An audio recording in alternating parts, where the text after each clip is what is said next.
Merhabalar. Bugün sizinle başka bir şey konuşmak istiyorum. Aslında daha çok sadece anneme anlatmak istiyorum.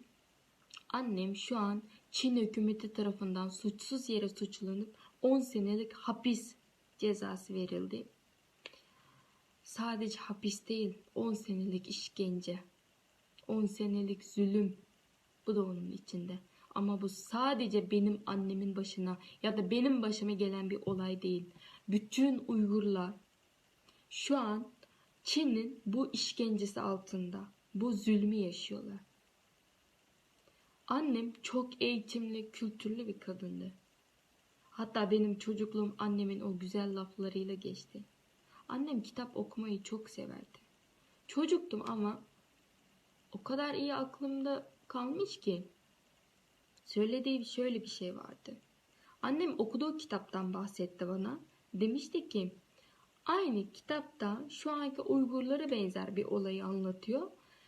Hükümet tarafından suçsuz yere suçlanan bir toplum, halk hapise atılıyorlar. Orada o kadar işkence çekiyorlar ki sizin aklınıza bile getiremediğiniz o işkenceleri yaşıyor. Ama onların amacı sadece hayatta kalmak. Sadece hayatta kalmaya çalışıyorlar. Oradan çıkıyor bir şekilde devlete karşı savaşıyorlar. Hayat bu. O zaman sadece dinlemiştim, geçmiştim. Ama aklımın ucuna bile gelmemişti. Aynı bu olayların birebir bugün aynı Uygurlar Çin tarafından yaşayacağımız hiç aklıma gelmemişti. Ben de savaşacağım. Şu an o kadar çaresiz durumdayız ki Uygurlar. Elimiz kolumuz bağlı. Hiçbir şey yapamıyoruz. Sadece konuşabiliyoruz. Onu bile sadece yurt dışında yaşayan benim gibi insanlar konuşabiliyor. Yurt içinde yaşayan Doğu Türkistan bölgesindeki o halk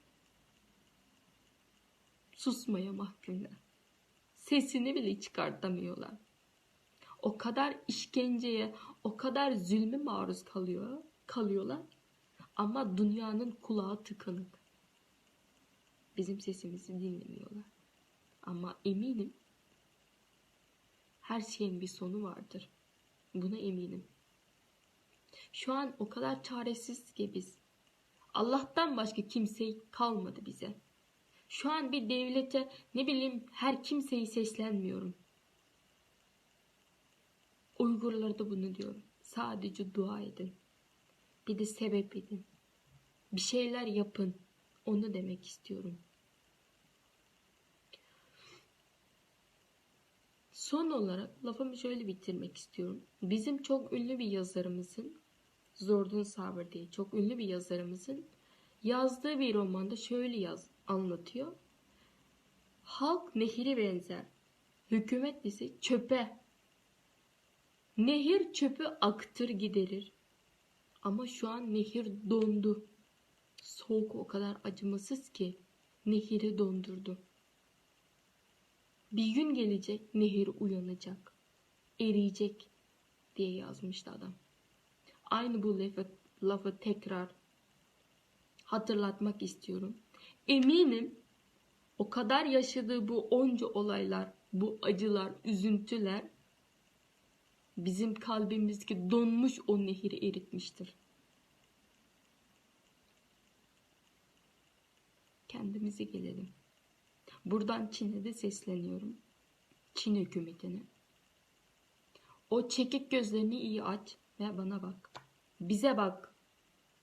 Şu anki benim senin yaptığın en güzel eser. Beni bu hale sen getirdin. Hatta bütün Uygurları bu hale sen getirdin. Annemi de diyeceğim şu ki belki buradan bu konuştuğum için, bunları size anlattığım için annem şu an neler yaşıyordu. Hatta daha çok işkenceye maruz kalıyordu. Eminim. Anneme diyorum ki buradan sadece hayatta kalmaya çalış. Aynı bana anlattığın gibi sadece hayatta kalmaya çalış. İyi günler.